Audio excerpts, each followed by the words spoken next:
Canal Universo Equestre apresenta Tô na Pista, com Luiz Fernando Monzon. Amigos do canal Universo Equestre, eu estou mais uma vez aqui no Parque Olímpico General Eloy Menezes, recebendo, como a gente sempre promete, um grande nome do hipismo brasileiro. Fábio Leivas da Costa, muito bem-vindo ao Tô na Pista. Prazer é todo meu, Monza. E olha, quantos anos estamos na pista, hein? Exatamente, muitos. Fábio Leivas vai contar um pouco da sua história como cavaleiro, como diretor de clube esportivo e falar sobre os novos projetos e tudo aquilo que vem acontecendo no cenário internacional. Ele passou uma boa época agora nos Estados Unidos. Você, amigo do canal, entre em contato conosco, você lê aqui o nosso contato. Tem diversas formas de você usar o Tô na Pista para vender teus produtos, vender teus serviços, apresentar soluções novas para problemas antigos. Então, tudo que tiver envolvendo o universo equestre é matéria do nosso Tô na Pista. Fábio Leivas, bem-vindo. Quanto Prazer tempo você é já todo não meu, vinha Monza. aqui na escola de equitação? Eu acho que eu tive aqui na época da Olimpíada, foi a última vez que eu vim aqui assistir. 2016. 2016. Era uma outra envelopagem aqui do lugar, né? Então, assim, desde essa época que eu não venho aqui. Mas também passei um bom período depois da Olimpíada fora do Brasil, então também faltou oportunidade e é um lugar que realmente eu acho que a gente tem que aproveitar mais, um lugar que tem toda a estrutura, você trazer um cavalo novo para vir saltar aqui, tem pista de CCE, tem pista de salto com piso maravilhoso. Eu acho que é um lugar que a gente, agora estando aqui, realmente é um lugar que a gente precisa usar mais. Com certeza. Fábio, começou quando, como? Monza, comecei em 81 com a Beth Assaf na hípica. Ela é minha prima, não é tão próxima, mas é minha prima, e comecei a montar ali com ela. E hoje em dia a gente está até tendo a oportunidade de trabalhar junto com uma outra aluna nossa lá. E desde então não parei mais, né? Então tem 45 anos aí que eu monto a cavalo praticamente. Chegou a disputar Mirim, Júnior? Cheguei a pegar um pouquinho o final do Mirim, quando eu já comecei ali com 12 anos, então eu peguei ali 6 meses de Mirim, foi um campeonato que teve no Marapendi. Depois Júnior também peguei ali 2 anos, eu fui campeão brasileiro de Júnior no CEPEL, e no ano seguinte em Brasília, que eu estava naquela situação ali para ser campeão também, deu aquela confusão toda lá. Famosa confusão. Muita gente sabe, e aí logo em seguida eu pude mudar para o sênior, que eu tinha um cavalo na época que era um cavalo que me permitiu fazer essa transição do júnior para o sênior. Fox Hunter. O Fox Hunter me permitiu ali fazer o último ano de júnior. Essa daí não dá para deixar de contar. O Fábio estava virando para o segundo percurso da final individual e, na distensão, alguém decidiu inverter as bandeirolas, vermelha por branca, e transformaram a vertical, que era saltada, no sentido da sede, para o sentido da outra pista mais abaixo.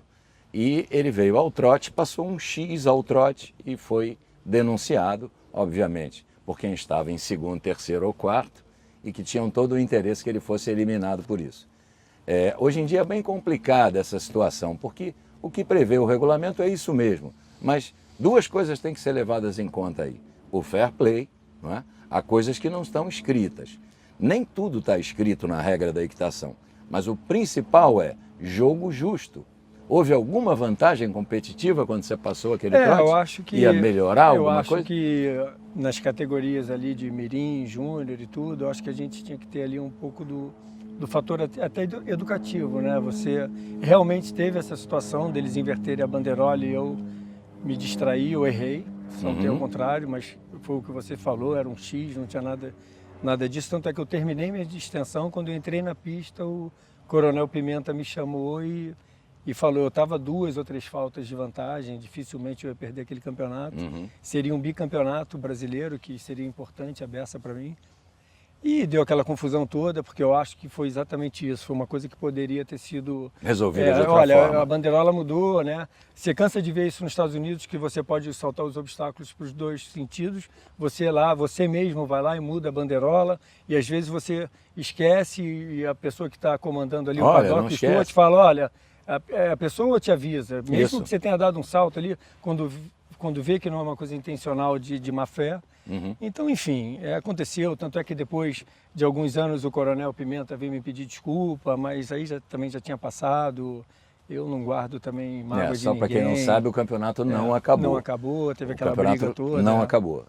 Todo mundo entrou Renildo em briga, derrubaram os de obstáculos todos e terminou por aí. Ficamos sem campeão brasileiro. Pelo menos. Não foi o Fábio, mas não foi ninguém. Infelizmente. É uma coisa chata, né? Claro, que aconteceu. Claro. Poderia não ter acontecido, bem mas pitoresca e é bom, porque quem se apoia no passado não erra no futuro. Exato. É muito importante para a cabeça, principalmente de quem julga, de quem está orientando, saber atuar. Há situações e situações. Se você vê a má fé, por favor, entre em atitude. Mas quando isso não existe, a ideia é o jogo limpo, o jogo justo. Exatamente. Eu acho que a gente Bom, daí vem o fenômeno Fox Hunter. Veio da dona Rita Bezerra. O Fox Hunter eu tive a sorte de achar ele ali na hípica com a Rita e eu comprei, ele tinha 7 para 8 anos.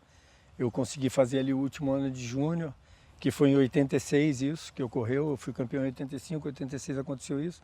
Em 87 a gente já ganhou o nosso primeiro grande prêmio do sênior, que foi uma seletiva para o Pan-Americano, ali na Santo Amaro, que também teve um fato que foi um fato que marcou muito, porque eu estava no paddock, era o meu primeiro grande prêmio, foi um grande prêmio que eu acabei ganhando, mas antes de mim estava o Celso Figueira, com Aramis, que era o cavalo do Jorge Carneiro, lembro.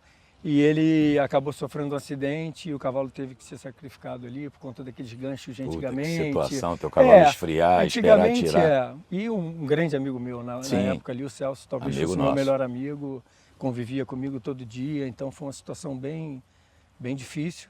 Mas graças a Deus também o nosso esporte evoluiu, né? Hoje em dia você não vê isso acontecendo.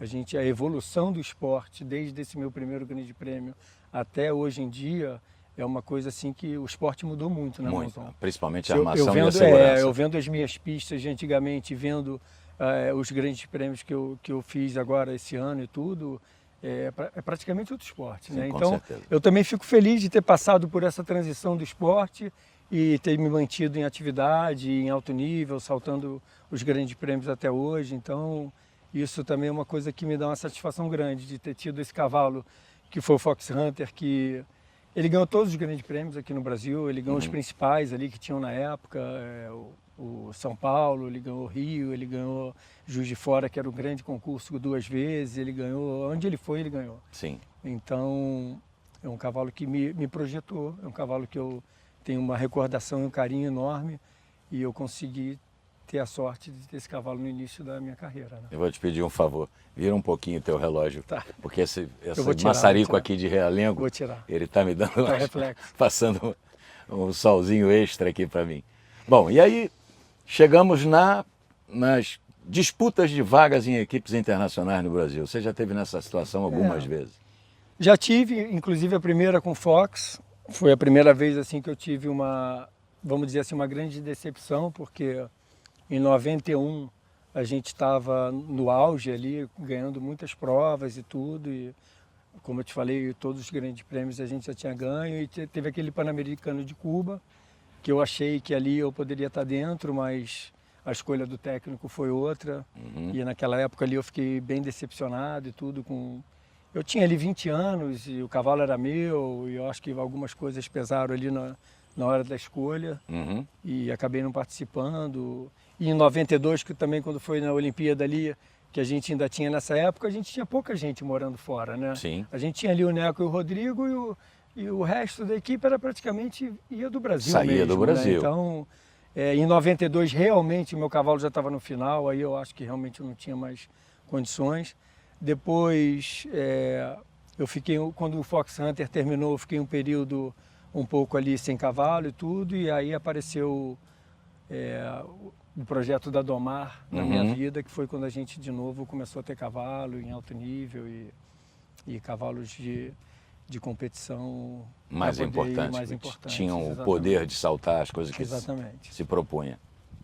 Exatamente. Ali eu consegui de novo e comecei a ir para fora, fazer prova no exterior, então eu consegui me manter de novo em alto nível e saltando e sempre ali. O meu objetivo sempre foi, Monzon, estar ali no pelotão da frente, entendeu? Eu sei que várias horas ali, tem pessoas que estão na tua frente, tem conjuntos que estão na tua frente, tem conjuntos que foram para a Europa e estão talvez numa condição melhor. Isso daí faz parte do jogo. Agora, eu acho que o objetivo do atleta tem que, ainda mais eu que estou há muitos anos no esporte, competindo, eu tenho que tentar me manter ali no pelotão da frente e sendo chamado ali para shortlist, para as seletivas e estar sempre participando daquilo ali. Eu tive a oportunidade agora, nesse último Pan-Americano, de estar dentro, mas também não concordei com algumas situações e achei melhor continuar onde eu estava. E o meu objetivo sempre foi esse, sempre estar usando esse esporte que é o meu meio de vida, né? Então, o esporte que eu escolhi para ser meu meio de vida. Então, eu quero estar sempre motivado, quero estar sempre podendo disputar as competições ali no mais alto nível. E eu acho que desse período todo aí eu consegui, nesses anos todos aí, eu consegui me manter. Então, vamos um pouquinho para os Estados Unidos. Como é que foram esses anos lá? E depois fala um pouquinho do Ilex. Como é que ele é chamado nos Estados Unidos? Ilex? Como é que eles falam chamam lá? De Ilex, outros de Ilex. Tem um pouquinho sempre fiquei na dúvida. Tem um pouquinho de dúvidas, realmente. Eu chamo ele de Ilex. Eu vejo a maioria das pessoas chamando assim, mas também tem as pessoas que chamam de Ilex. Então, esse projeto dos Estados Unidos, ele surgiu... Inicialmente, eu saí em 2014, com um projeto que a gente imaginou, que eu tinha um proprietário búlgaro, a gente imaginou que eu podia saltar pela Bulgária, que seria uma coisa que talvez desse para pegar uma equipe. A gente juntou ali com o Filipinho Azevedo, um projeto para a gente fazer uma equipe e tudo. Vários cavaleiros já tinham feito isso com outros países e tal, tinha brasileiro espalhado por todo o canto. Tinha. E acabou que a gente fez 2014 e 2015, eu comprei um cavalo que foi um cavalo muito útil também na minha vida, que foi o Alegro, que eu fiz vários concursos 5 estrelas com ele. E naquele ano ali, o projeto da Bulgária estava emperrado, porque é um país que também não é muito fácil, as coisas também não são muito claras, então aquela coisa ali deu uma desanimada e a gente acabou que fez uma temporada muito boa em Wellington e o Betão e o Caio chamaram a gente para fazer parte da seletiva pelo Brasil na Europa. E a gente foi, saltei Roma, saltei La Bolle e terminei saltando o concurso de Sopot, que eram 5 estrelas na época. Esse ano parece que foi 4, mas eram 5, Copa das Nações e tudo. Terminei em segundo no Grande Prêmio.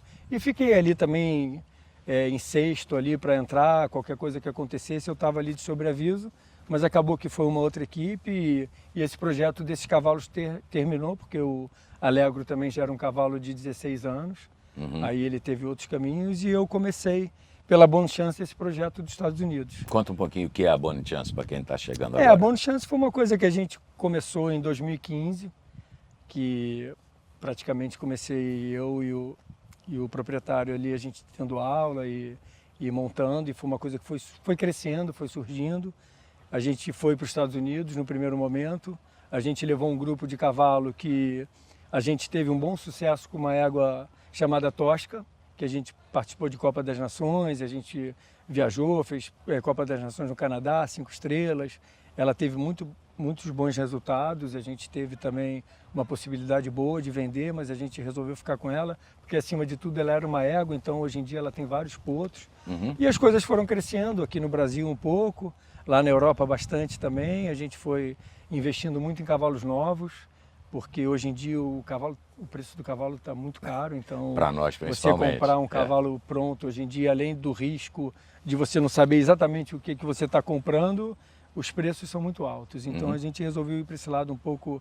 Aqui no Brasil tem um pouco de criação e um pouco de investimento em cavalos novos, e lá na Europa a mesma coisa. Então essa segunda leva de cavalo que eu tive lá nos Estados Unidos foi onde surgiu o Ilex, que eu peguei ele logo após a pandemia, em 2021. Ele tinha acabado de fazer o campeonato belga de 7 anos e foi para mim.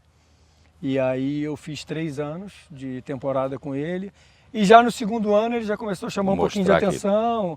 Já teve ali cavaleiros como o Ken O'Connor querendo comprar, chamando atenção, e as pessoas já perguntando e tudo. E não estava nos nossos planos vender o cavalo, porque a gente acreditava aí nesse projeto das Olimpíadas de Paris. E eu acho que a gente fez muitas coisas boas. O cavalo ano passado foi o único 0-0 ali na Copa das Nações de Wellington. Depois a gente foi para a Europa. Ele saltou vários concursos ali, Valkenswaard, tudo fazendo 0 na seletiva, uma falta no Grande Prêmio, mas saltando bem o tempo todo.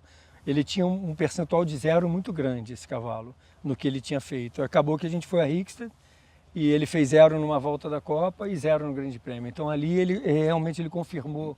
Ali você entra naquela pista de Rickstedt, naqueles 5 estrelas, se o cavalo faz aquilo ali do jeito que ele fez, o cavalo realmente ali ele está pronto para qualquer exigência, porque ali tem de tudo um pouquinho, né? Ali aquela pista de Rickstedt é uma pista bem difícil de saltar. Então ali as propostas começaram a aumentar, até que a gente viu nesse caminho aí do McLean uma possibilidade da gente fazer um negócio do cavalo. Talvez o cavalo tenha as melhores oportunidades que ele poderia ter, né, Monzon? Porque sem dúvida. O McLean, não preciso nem falar, né? Ele é top 10 aí há muitos anos e ele tem o acesso ao concurso que ele quiser, a programação que ele quiser, ele tem a vaga ali pela equipe americana. Explicando então... para vocês isso, todo cavaleiro ranqueado entre os 30 primeiros, ele tem praticamente convite para saltar em qualquer lugar do mundo. É mais ou menos como um piloto da Fórmula 1 que, obviamente, você não vai fazer uma corrida em Mônaco e não chamar quem está em 6º, 7º lugar no campeonato. Fórmula 1 um pouquinho diferente, porque são sempre aqueles. E no hipismo, não. Você tem centenas de cavaleiros querendo entrar naquele mesmo concurso, apresentar seus cavalos, e muitas vezes conseguem, maior parte das vezes não conseguem. Mas nos 30 primeiros, é quase que um convidado especial do evento. Então, para o cavalo, sem dúvida, as possibilidades melhoram. E McLaren Board, todo mundo conhece, norte-americano, fenômeno. Eu acho que a gente, dentro desse projeto todo aí, a gente deu a melhor possibilidade possível para o cavalo ter o melhor resultado possível na Olimpíada. Então foi uma coisa que a gente resolveu fazer.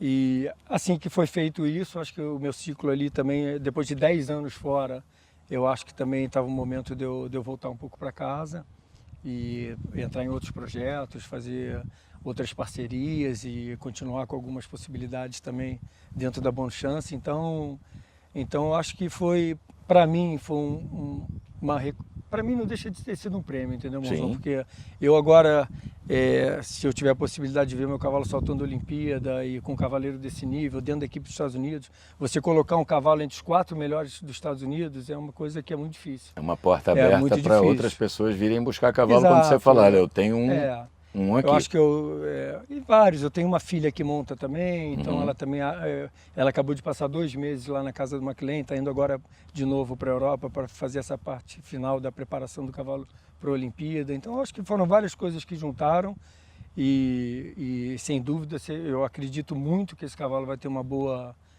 participação e isso vai dar uma satisfação muito grande para a gente. Sem dúvida. E agora, no Brasil? Vamos lá, voltou a dar aula. Agora no Brasil eu te confesso que esse primeiro semestre a minha roupa branca estava trancada dentro da mala, eu deixei ela um pouquinho lá, eu falei, não, eu vou começar com calma, porque baixar a bola. Foram 10 anos ali viajando e muitos países, para lá e para cá, e às vezes um bom tempo longe da família, eu queria ficar um pouco com meu filho também, com a minha esposa, então esse primeiro semestre eu estou bem devagar, eu estou com 2 cavalos novos ali na hípica, estou dando um pouquinho de aula. E agora eu acho que para o segundo semestre, para o ano que vem, já pensar um pouquinho em voltar às competições, ver as possibilidades que vão aparecer. Eu acho que agora é recomeçar tudo com calma, sabendo que a gente fez ali o melhor possível nesses anos todos. E eu acho que não ter pressa, porque eu acho que o que a gente aprende muito nesse esporte é que a pressa atrapalha tudo, né? Sem o dúvida. Desenvolvimento do cavalo, os projetos. Eu acho que muitas vezes a gente perde um bom cavalo, a gente perde uma boa oportunidade pela pressa da gente querer ter logo o resultado, né? A impaciência é inimiga do nosso esporte. Esse esporte, cada vez mais, ele mostra que quanto mais tempo você perder no início, mais você vai ganhar no final. Então, devagar também aqui no Brasil, eu me lembro assim, aqui no Brasil você tem muita necessidade ali de estar mostrando o resultado, de estar saltando. Às vezes os proprietários também tinham um pouco essa mentalidade de você ter que estar ali sempre no prêmio. Então muitas vezes você acelera um cavalo, você quer tirar o resultado dele e a primeira vez uma das vezes que eu escutei isso, a Leslie McNaught, que até faleceu agora esse ano. Nossa amiga, teve várias vezes aqui. Pessoa maravilhosa, ela montou o Foxtrot, que era um cavalo que eu também investi desde cedo, ele chegou nos 5 estrelas. saltou boas provas, saltou Labole, saltou Roma, saltou concursos importantes. Ela montando nele, ela falou para mim, ó, esse cavalo aqui, se você levar ele tinha 7 anos. Se você levar ele até os 9 anos sem correr, sem disputar uma prova de cronômetro, você pode ter um cavalo de 5 estrelas. E foi o que eu fiz e deu certo. Sim. Então eu não comecei a correr com ele antes da hora, era um cavalo muito estressado, que com certeza eu ia tirar ele do ponto.